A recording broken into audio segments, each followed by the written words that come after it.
Dr. McPhee wrote something really interesting and he has the credentials. However, I am going to say that this person could have attention deficit disorder.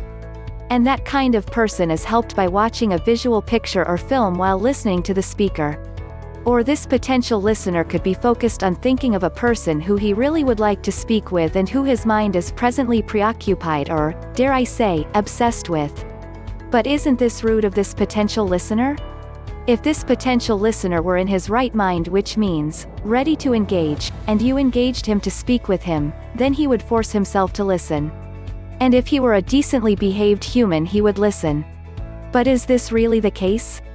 There is one more consideration, and that is that he is a visual learner, and that he needs notes on a board to follow something that is being communicated with orally. He could be so exhausted from listening to other matters that his mind is preoccupied, as in, The Secret Life of Walter Mitty, and if you haven't read that, you might like that. But seriously, in this society, where technical matters cause people to not have the discipline to listen, this too is a problem.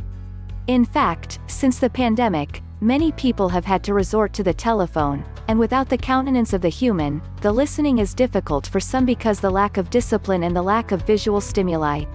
To intentionally listen is an important skill of journalists, B. mechanics who work with a lot of people, and C. doctors, and many others. And note-taking and reading before reinforces the attention span and interest, and for the visual learners who don't usually cognitively take in information orally,